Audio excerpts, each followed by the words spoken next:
सब ने जय श्री राम जी। मैं संदीप मेलवान और स्वागत है सभी बैंकर्स का एक नई वीडियो में। तो अब तक हम कर चुके हैं बैंकिंग रेगुलेशन एक्ट, उसके हमने जो मॉक टेस्ट भी हमने कर लिया है और हम 2-3 प्रीवियस ईयर क्वेश्चन भी कर चुके हैं जो कि आपके पिछले साल आए थे और अब के साल आए थे और उससे पिछले साल भी जो आए थे वो क्वेश्चन भी हम इसमें कर चुके हैं वीडियोज़ में। तो आज हम नेक्स्ट टॉपिक लेकर आए हैं जो कि हमारे पास है आरबीआई एक्ट, जो क्या होता है हमारे पास Reserve Bank of India. RBI act और है कब का एक्ट, ये 1934 का। तो अगर आप हमारे चैनल पर नए हो तो चैनल को सब्सक्राइब कर लीजिए, बेल आइकन को दबा दीजिए ताकि आपको सभी नोटिफिकेशन मिलती रहें। और अगर आपके कोई भी कोलीग जो कि सब स्टाफ टू क्लरिकल या फिर क्लरिकल टू स्केल 1 की जो भी तैयारी कर रहे हैं उनके सभी के साथ ये जो वीडियो है वो शेयर कर दीजिए। और आपको पता है कि पहले जो हमारी वीडियोस आती थी वो मिस्टर मिसेज मेलवान पे आती थी।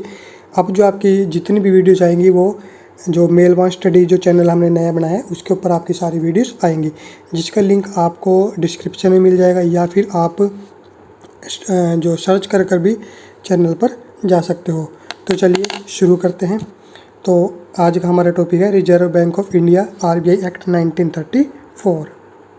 तो देखिए आरबीआई एक्ट 1934 में क्या है हमारे पास, the Reserve Bank of India was established on April 1 1935।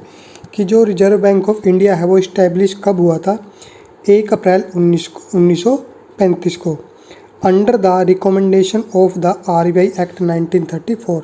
यानी कि जो एक्ट बना था 1934 उसके रिकमेंडेशन पे आरबीआई यानी कि रिजर्व बैंक ऑफ इंडिया बनाया गया। कब, अप्रैल 1 1935 को।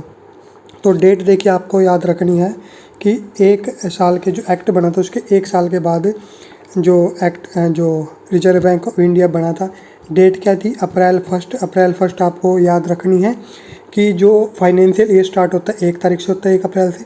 तो ये भी 1 अप्रैल को बनाया गया था। पहले एक्ट बनता इस्टेब्लिश बाद में हुआ था।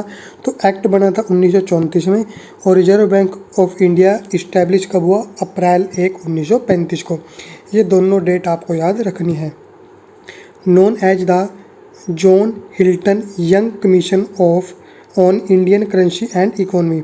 और इसको क्या नाम भी दिया गया, जॉन हिल्टन यंग कमीशन। इसको ये नाम क्यों दिया गया ये भी आपको अभी पता चल जाएगा। नेक्स्ट हमारे पास है ऑन जनवरी 1 1949। अब तक हमारे पास 2 डेट आ चुके हैं। 1934 में आपके पास आरबीआई एक्ट बना, 1935 में आरबीआई बना और 1949 में 1 जनवरी 1949 में the central government nationalised the RBI under the Reserve bank.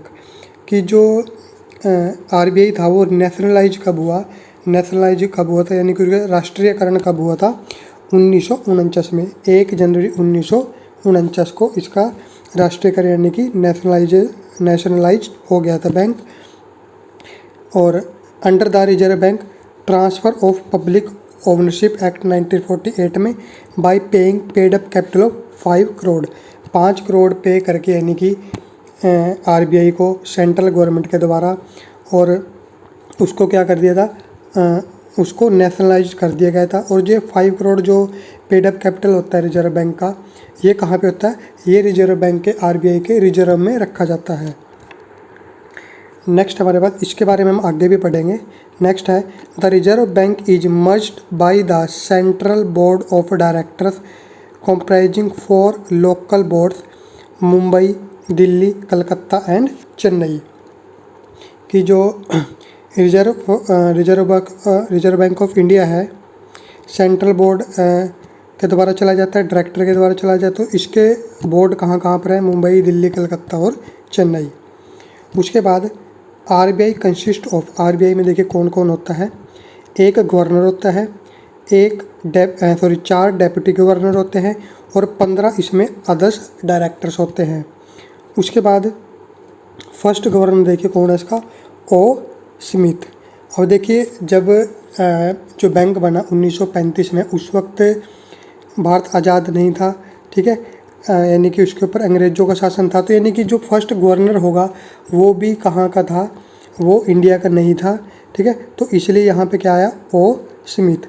उसके बाद फर्स्ट इंडियन गवर्नर कौन हुआ देखिए, डॉक्टर सी देशमुख।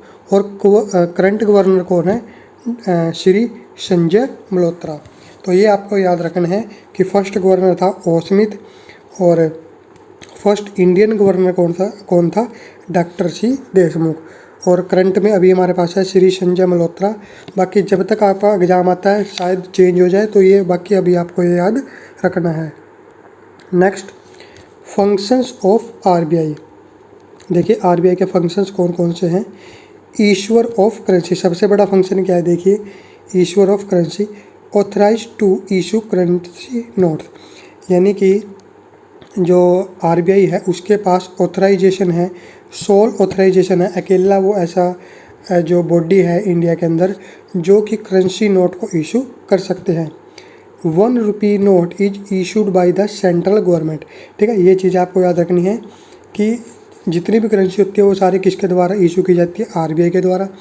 लेकिन जो 1 रुपये का नोट है वो किसके द्वारा इशू किया जाता है, सेंट्रल गवर्नमेंट के द्वारा, under the signature of the finance secretary. और इसके ऊपर साइन के तो किसके होते हैं, फाइनेंस सेक्रेटरी के। और जो 1 से ऊपर जितने भी होंगे हमारे पास, 1 से ऊपर जो भी जितने भी डिनोमिनेशन के नोट होंगे उसके ऊपर गवर्नर के साइन होते हैं। लेकिन जो 1 रुपये का जो कॉइन होगा उसके ऊपर किसके साइन होंगे, फाइनेंस सेक्रेटरी के। नेक्स्ट है arrangements for currency chest for expansion and contraction of currency across the country. यानी कि दूसरा काम क्या इसका कि जो करेंसी चेस्ट है उनकी अरेंजमेंट करना, ठीक है, ताकि जो इंडिया के अंदर, कंट्री के अंदर जो करेंसी का फ्लो है वो सुचारू रूप से बना रहे। ये इसके क्या हो गए, फंक्शन हो गए। उसके बाद बैंकर टू गवर्नमेंट, दूसरा मेन फंक्शन क्या है इसके, देखें बैंकर टू गवर्नमेंट। अब आपको पता है कि जो भी फॉरेन एक्सचेंज होता है जो सरकार के द्वारा किया जाता है, मान लो जैसे भी युद्ध हुआ था तो उससे पहले मान लो जैसे S-400 लिया गया और कुछ ड्रोन लिए गए, कुछ भी लिया गया, या कोई भी फॉरेन ट्रेड होती है तो उसके जो सारा जो खाता होता है, जो मनी ट्रांसफ़र होता है, मनी आता है, तो वो किसके द्वारा किया जाता है, वो सारा काम किया जाता है बैंक के द्वारा। कौन से बैंक के द्वारा, आरबीआई के द्वारा। तो जो आरबीआई है वो बैंकर टू गवर्नमेंट है, यानी कि गवर्नमेंट का बैंक कौन सा है, RBI. Reserve Bank of India central under section 20 and acts as banker representative and adviser to state government under section 21A। यानी कि जो रिजर्व बैंक ऑफ इंडिया है वो सेंटर का यानी कि कंट्री का बैंकर होता है और उसका रिप्रेजेंटेटिव होता है और उसका एडवाइज़र भी होता है, स्टेट गवर्नमेंट्स का या फिर सेंट्रल गवर्नमेंट का एडवाइज़र भी होता है। उसके बाद Reserve Bank collects all the income of the central and state government, pays for the expenses and arrange for the public डेब्ट। कि जो रिजर्व बैंक ऑफ इंडिया है वो जो सेंट्रल गवर्नमेंट होगी और स्टेट गवर्नमेंट होगी उन सभी से जो जितनी भी उनकी इनकम है वो कलेक्ट करता है और जो भी पब्लिक डेब्ट है उसको अरेंज करता है और उसके जो एक्सपेंस पे करता है, कौन, Reserve Bank of India. Next है हमारे पास currency and regulation of lending. Next इसका जो फंक्शन है, banks have to maintain CRR some percentage of daily balance has to kept with RBI. The minimum and maximum limit has been abolished since 2006। कि जो banks हैं उनको एक CRR maintain करके रखनी होती है बैंक के साथ, RBI के साथ, और उसकी जो लिमिट होती है मिनिमम और मैक्सिमम लिमिट, ठीक है, वो हैज़ बीन एबोलिश्ड सिंस 2006, यानी कि 2006 में उसको ख़त्म कर दिया गया है। अब आरबीआई डिसाइड करता है कि उसकी जो लिमिट क्या होगी, जो CRR है उसकी लिमिट क्या रखी जाएगी, मैक्सिमम और मिनिमम। 2006 में मिनिमम और मैक्सिमम की जो लिमिट थी वो ख़त्म कर दी गई है। नेक्स्ट आरबीआई एक्ट 1934 सेक्शन 42 में ये बताया गया है। उसके बाद एंड SLR और SLR मेंटेन करके रखना होता है। Some percentage of the net demand and time liability in cash, gold, unencumbered without charge as security, maximum 40%। और SLR जो है उसकी मैक्सिमम लिमिट कितनी होती है 40%। ये भी कुछ परसेंटेज होती है जो कि नेट डिमांड और टाइम लायबिलिटी दोनों इसमें आती है। एक तो डिमांड और टाइम दोनों की जो होती है किस टाइप में रखना होता है, कैश, गोल्ड, अनअंकवर्ड जो सिक्योरिटी रखी जाएगी कोई भी विदाउट चार्ज, यानी कि जो मान लो अगर किसी बैंक ने मान लो 50 करोड़ RBI के पास रखा है तो उसके ऊपर कोई भी इंटरेस्ट जो RBI पे नहीं करेगा। उसके बाद और ये कहाँ पे बताया गया हमें, बैंकिंग रेगुलेशन एक्ट 1949 सेक्शन 24। उसके बाद as per RBI instruction. Next हमारे पास करंटली CRR, इस वक्त जो CRR है वो है 4.50% और जो SLR है वो है इस वक्त 18%। CRR की ना तो कोई मिनिमम लिमिट है ना कोई मैक्सिमम लिमिट है, लेकिन जो SLR है उसकी मैक्सिमम लिमिट कितनी है 40%। नेक्स्ट जो फंक्शन इसका देखिए क्या होता है, बैंकर्स ऑफ बैंक्स, यानी कि जिस तरीके से जो RBI है वो गवर्नमेंट का बैंक होता है, इसी तरीके से जितने भी बैंक्स हैं इंडिया के अंदर उन सभी का बैंक भी कौन होता है, RBI। Also acts as the banker of the commercial, cooperative and regional banks of the country, यानी कि जो RBI है वो जैसे गवर्नमेंट का बैंकर होता है ऐसे ही वो कमर्शियल बैंक हो गए, कोऑपरेटिव या फिर रीजनल बैंक हो गए, जितने भी कंट्री के अंदर बैंक है उन सभी का भी एज ए बैंकर वो काम करता है। Next refinance facility to all scheduled banks, और जो रीफाइनेंस की फैसिलिटी होती है, फाइनेंस की फैसिलिटी जो होती है शेड्यूल्ड बैंक्स के लिए वो भी कौन प्रोवाइड कराता है, RBI। RBI acts as lender of last resort by providing financial assistance, यानी कि जो RBI है वो लास्ट रिजॉर्ट है लेंडर के लिए, यानी कि उनको जो बैंक्स है उनको फाइनेंस करने के लिए लास्ट रिजॉर्ट होता है, किसको बोलते हैं ये आपको याद भी रखना है, ये कई बार आ भी जाता है कि लेंडर ऑफ लास्ट रिजॉर्ट कौन है, वो कौन है, RBI। RBI एक्ट करता है लेंडर ऑफ लास्ट रिजॉर्ट, यानी कि जब बैंक के पास मान लो फाइनेंस की कोई भी इमरजेंसी होती है, कोई दिक्कत होती है, तो RBI वहाँ पर क्या काम करता है कि वो उनको रीफाइनेंस या फाइनेंस कर सकता है। नेक्स्ट है regulation and control of credit. Next function है इसका, reserve Bank of India regulates credit, यानी कि जो रिजर्व बैंक ऑफ इंडिया है वो क्रेडिट को रेगुलेट करता है थ्रू वेरियस मेजर्स विच, कैसे कैसे, जैसे कि bank rate policy locker, open market operation, variable reserve ratio, cash reserve ratio, selective credit control and moral pressure etcetera, यानी कि ये टाइप्स होते हैं जिससे कि जो RBI है वो करेंसी के फ्लो को, क्रेडिट को रेगुलेट करता है कि महंगाई बढ़ गई तो CRR कम करना है या ज़्यादा करना है, तो ये सारे के सारे काम ये अलग अलग तरीके से होते हैं, वो सारा कौन करता है, RBI। And helps in achieving the goal of growth and stability, और इन सभी को ये सभी काम करता है और साथ में ये अश्योर करता है कि जो गोल है, जो RBI का गोल है उसको अचीव किया जा सके, जो क्या है, growth and stability. Next function हमारे पास इसका आता है regulation and control of banking system. तो देखिए इसमें क्या आएगा हमारे पास, the entire banking system of the country works under the regulation and control of the Reserve Bank, कि जो जितना भी बैंकिंग सिस्टम है इंडिया के अंदर वो सारा का सारा किसके द्वारा रेगुलेट किया जाता है, RBI के द्वारा। And control of the Reserve bank, Reserve bank has the following powers, और RBI के पास देखिए पावर कौन कौन सी हैं। फर्स्ट हमारे पास है licence, every bank setup in India must obtain a licence from the Reserve Bank, यानी कि कोई भी जो नया बैंक इंडिया के अंदर ओपन किया जाता है उन सभी को एक लाइसेंस लेना पड़ता है, किससे, रिजर्व बैंक ऑफ इंडिया से, RBI से, ये कंपलसरी है, मैंडेटरी है। नेक्स्ट, और ये हमने पढ़ा था कि अब आगे भी पढ़ेंगे, वैसे हम ये बैंकिंग रेगुलेशन एक्ट में भी हमने पढ़ा था कि लाइसेंस लेना पड़ेगा, लेकिन अगर जैसे कोई भी मेला वगैरह लगता है, फेयर लगता है, ठीक है, तो या कोई एक्सपो लगता है तो वहाँ पे जो स्टॉल लगाई जाती है क्या उनके लिए भी लाइसेंस लिया जाता है बैंक को, तो उनको उस वक्त लाइसेंस की ज़रूरत नहीं पड़ती। जो टाइम पीरियड होता है, शायद 30 डेज़ का टाइम पीरियड होता है, कि तब तक अगर आप कोई स्टॉल लगाते हो अपनी प्रमोशन के लिए, तो उसके लिए किसी भी लाइसेंस की ज़रूरत नहीं पड़ती है। अदरवाइज नई ब्रांच खोलने के लिए, ब्रांच को ट्रांसफ़र करने के लिए, रीलोकेट करने के लिए, या फिर ब्रांच को बंद करने के लिए, सभी के लिए आरबीआई से अप्रूवल लेनी होती है।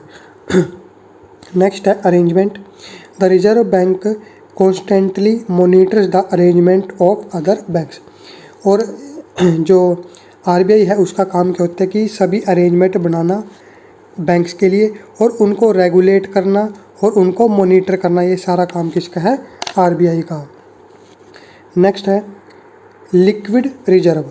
Under section 24 of the banking regulation act, every bank must keep 18% of its total deposits in cash and approved securities. कि अंडर सेक्शन 24 में क्या बताया गया है, बैंकिंग रेगुलेशन एक्ट की बात हो रही है कि every bank must keep 18% of its total deposits in cash and approved security. कि कम से कम 18% उसको अपने डिपॉजिट का वो कैश में रखना है या फिर अप्रूव्ड सिक्योरिटी में रखना है। The statutory liquidity ratio SLR is a minimum percentage of banks deposit that must be kept in liquid assets. और जो SLR है वो मिनिमम परसेंटेज है बैंक की जो कि डिपॉजिट रखना होगा इन लिक्विड एसेट्स के अंदर, सच एज कौन कौन से हो सकते हैं? Gold, cash, government securities. तो इस जो फॉर्म में, SLR के फॉर्म में उसको अपने पास रखना होगा। The Reserve Bank of India RBI fix the SLR rate which can be maximum 40%। और जो SLR है वो फिक्स कौन करता है, कौन उसको मॉनिटर करता है?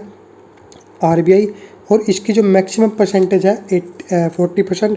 और इस वक्त जो करंट जो SLR है वो कितना है? 18%। नेक्स्ट है branch expansion. Any bank has to take the permission of the Reserve Bank before opening its new branch in any part of India. यानी कि किसी बैंक को अगर नई ब्रांच खोलनी है, ब्रांच बंद करनी है या रीलोकेट करनी है, तो उनको जो आरबीआई से अप्रूवल लेनी होगी। नेक्स्ट बहुत इंपॉर्टेंट फंक्शन जो इसका होता है inspection. Under section 35 of the Indian Banking Act, the Reserve Bank as extensive inspection rights. यानी कि जो इंडियन बैंकिंग एक्ट 35 के अंडर क्या बोला गया कि जो आरबीआई है उसके पास राइट्स हैं कि वो किसी भी बैंक की इंस्पेक्शन कर सकता है। Under which the Reserve Bank can do a complete investigation of any bank's capital, funds, cash amount, loan and their securities management and system et cetera. यानी कि जो आरबीआई है कंप्लीट इन्वेस्टिगेशन कर सकता है बैंक की कैपिटल कहाँ से आ रही है, कहाँ पर जा रही है, फंड्स कहाँ से आ रहे हैं, कैश अमाउंट कितना है, लोन कहाँ पे कितना दिया गया है, ठीक है, और उनकी जो सिक्योरिटी जो है उनके पास, या फिर जो मैनेजमेंट और सिस्टम जो उनका है।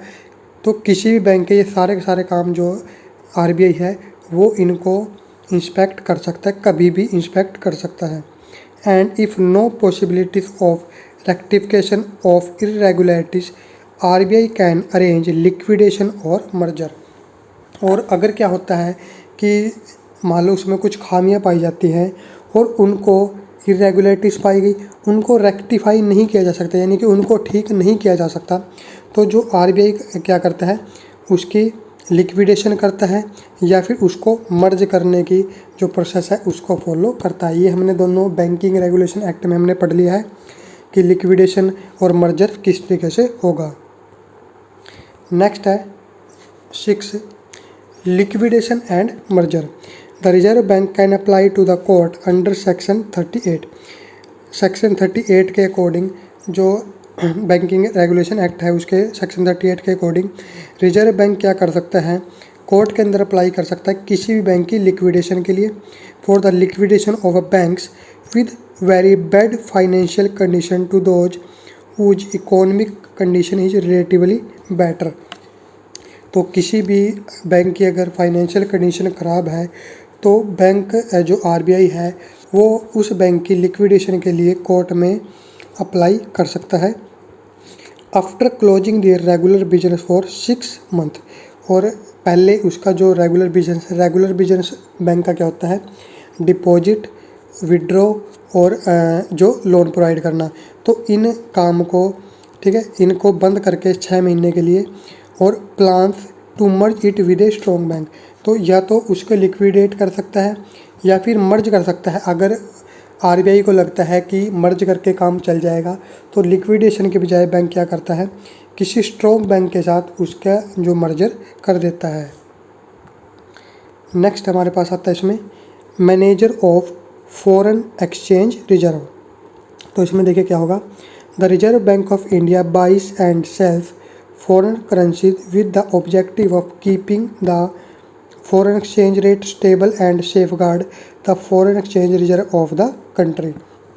यानी कि जो रिजर्व बैंक ऑफ इंडिया है उसका ऑब्जेक्टिव क्या होता है कि जो फॉरेन एक्सचेंज रेट है उसको स्टेबल करना और उसको जो मॉनिटर करना और उसको रेगुलेट करना, ये सारा काम किसका है, रिजर्व बैंक ऑफ इंडिया का। और साथ में जो फॉरेन करेंसी है उसको बाई और सेल करना। नेक्स्ट है डायरेक्ट एक्शन। डायरेक्ट एक्शन में देखिए क्या होगा, if a bank does not follow the policy of the Reserve Bank और does not accept its advice. यानी कि कोई भी बैंक है, अगर जो वो bank Reserve Bank of India की पॉलिसी को फॉलो नहीं करता या फिर जो एडवाइस दी गई है आरबीआई के द्वारा उसको फॉलो नहीं करता, then the Reserve Bank can take direct action against it. तो जो आरबीआई है वो डायरेक्ट एक्शन ले सकता है, पेनल्टी से लगा सकता है बैंक के ऊपर। नेक्स्ट है इंफॉर्मेशन पब्लिकेशन। ये भी एक इम्पोर्टेंट चीज़ है। देखिए, an important function of the Reserve Bank of India is also to publish information about the country's currency, डेब्ट market, currency, finance, economic condition and banking and cooperative movement. यानी कि bank की जो इंडिया है, मान लो कंट्री है कोई भी, उसके जो भी फाइनेंशियल कंडीशन होती है कि मान लो इंडिया की बात करें कि जो रुपया बढ़ा घटा, ठीक है, या फॉरेन जो ट्रेड कितना हुआ और उसकी मान लो जीडीपी क्या चल रही है, तो ये सारी की सारी जो इन्फॉर्मेशन है ये कौन पब्लिश करता है, ये करता है आरबीआई पब्लिश। जैसे कंट्री की करेंसी होगी, डेब्ट मार्केट होगी और फाइनेंस हो गया, इकोनॉमिक कंडीशन होगी, ये सारे के सारे जो इन्फॉर्मेशन है ये काम किसको होता है, आरबीआई का, उसको पब्लिश करना। Next agricultural credit system, to study agricultural requirement under the agriculture credit system to advise the central and state government. और जो इसका फंक्शन क्या है, देखिए कि एग्रीकल्चर की रिक्वायरमेंट को स्टडी करना, क्रेडिट सिस्टम को स्टडी करना और सेंट्रल और स्टेट गवर्नमेंट को एडवाइज करना। नेक्स्ट अदर टास्क में देखिए क्या क्या जाता है, the Reserve Bank of India performs many other developmental functions. देखिए कौन कौन से फंक्शन जो परफॉर्म करता है RBI. These functions include approval and implementation of loans for agriculture, यानी कि एग्रीकल्चर के लिए लोन प्रोवाइड करना, which are transfer to NABARD, trading of government security and trade bill, lending for government purchases and sale of valuable et cetera. यानी कि ये सारे काम भी कौन करता है, RBI. Next it also acts as the representative of the Government of India to the International Monetary Fund IMF and represents India's membership. यानी कि जो आरबीआई है वो इंडिया को, गवर्नमेंट को रिप्रेजेंट करता है कहाँ पर, इंटरनेशनल मॉनेटरी फंड IMF पर, और इंडिया की मेंबरशिप जो है उसको रिप्रेजेंट करता है आरबीआई। अब IMF आपने अभी पढ़ा ही होगा, आपने सुना होगा कि जब जो वार हुआ इंडिया और पाकिस्तान के बीच में, तो उसमें IMF जो हुआ, यानी कि IMF जो इंटरनेशनल मॉनेटरी फंड है यानी कि उसके द्वारा लोन दिया गया। तो IMF क्या है, ये क्या है कि सभी देशों के ऊपर एक संस्था है जो कि कंट्री को लोन देती है, किसी भी कंट्री को लोन देती है। तो वहाँ पे इंडिया को कौन रिप्रेजेंट करता है, RBI। नेक्स्ट हमारे पास आते हैं इसके इम्पोर्टेंट सेक्शंस। तो देखिए फर्स्ट इम्पोर्टेंट सेक्शन है और ये किसके बारे में हमारे पास, इस्टेब्लिशमेंट एंड स्ट्रक्चर के बारे में। सेक्शन फर्स्ट है, दिस एक्ट में be called the Reserve Bank of India Act 1934। यानी कि सेक्शन 1 में क्या बताया गया कि इस एक्ट को नाम क्या दिया जाएगा, Reserve Bank of India Act 1934। It extends to the whole of India. और जो RBI एक्ट है वो पूरे के पूरे इंडिया के अंदर, होल ऑफ इंडिया के अंदर अप्लाई होगा। सेक्शन 3 में बताया गया, देखिए, establish the RBI as a corporate body responsible for managing currency and conducting banking business in accordance with the act. और जो RBI को इस्टेब्लिश किया गया है एक कॉरपोरेट बॉडी के लिए, कॉरपोरेट बॉडी के रूप में। और रिस्पॉन्सिबल देखिए किसके लिए है, RBI जो है किसके लिए रिस्पॉन्सिबल रहता है, बैंकिंग मैनेजिंग करेंसी के लिए, conducting banking business in accordance with the act, यानी कि एक्ट के अकॉर्डिंग करेंसी को मैनेज करना और बैंकिंग बिजनेस करना, ये सारा काम कहाँ पे बताया गया है, सेक्शन 3 में। सेक्शन 4 में देखिए क्या है, the capital of the bank shall be 5 crore of rupees.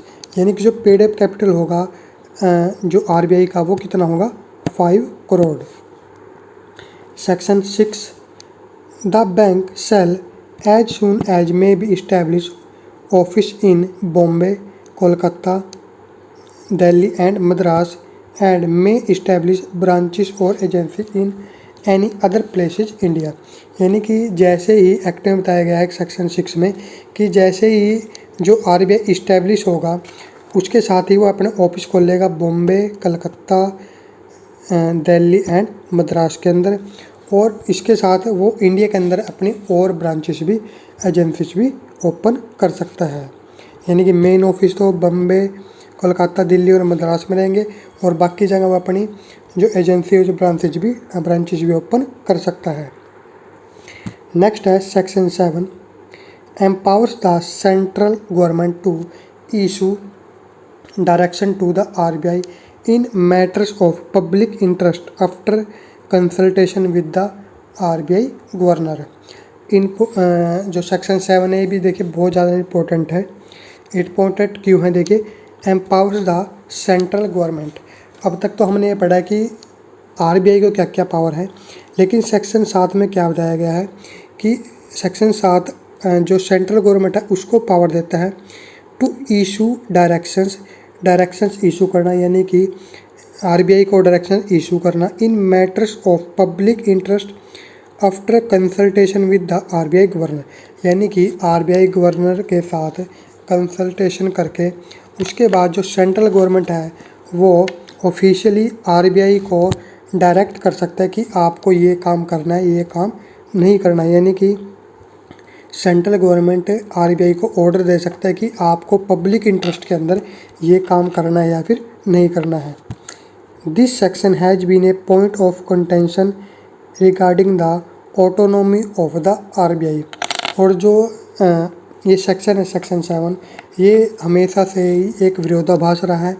और यानी कि जो RBI का एक्ट है उसके अंदर इसका हमेशा विरोध किया गया है कि इसमें जो सेंट्रल गवर्नमेंट है उसको पावर दी गई है कि वो इंटरफेयर कर सकता है RBI के काम में।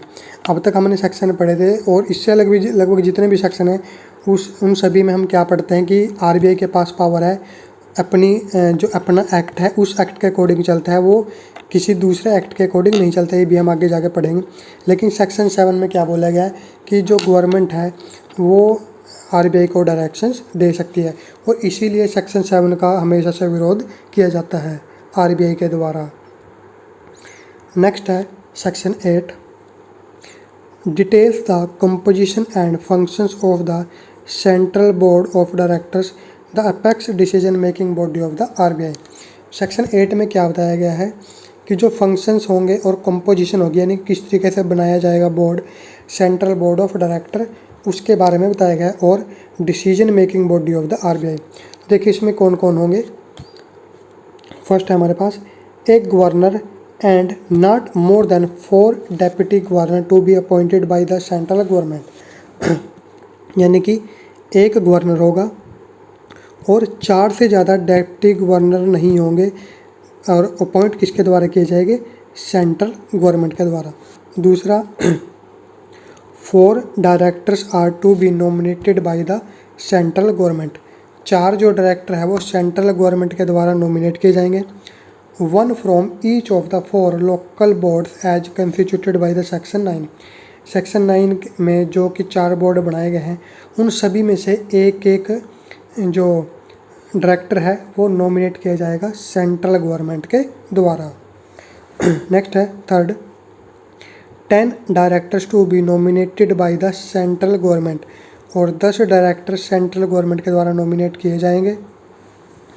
नेक्स्ट है 4 2 government official to be nominated by the central government, और 2 गवर्नमेंट के ऑफिशियल भी नॉमिनेट किए जाएंगे सेंट्रल गवर्नमेंट के द्वारा।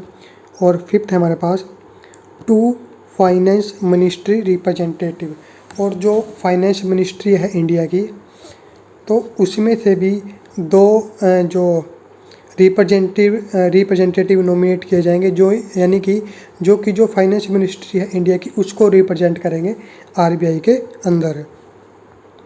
नेक्स्ट हमारे पास आता है section 9 a local board shall be constituted for each of the 4 areas specified in the first schedule and shall consist of 5 members to be appointed by the central government to represent, यानी कि एक local board बनाया जाएगा।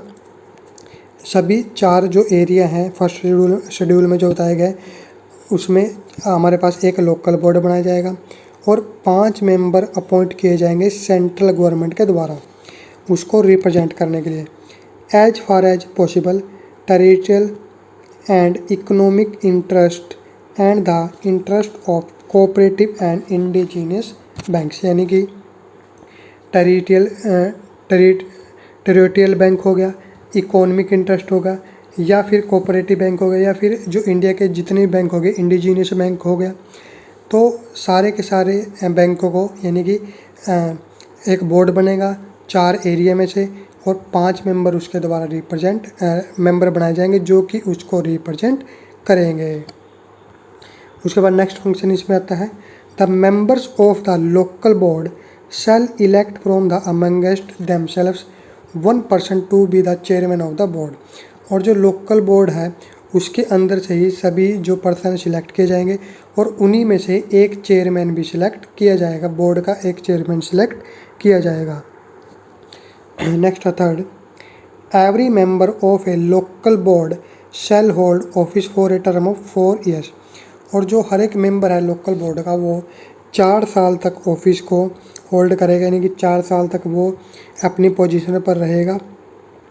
And thereafter until his successor shall have been appointed and shall be eligible for the reappointment, और उसके बाद उसका जो अगला उत्तराधिकारी होगा या फिर रीअपॉइंटमेंट नहीं की जाती तब तक वो वहाँ पर रहेगा।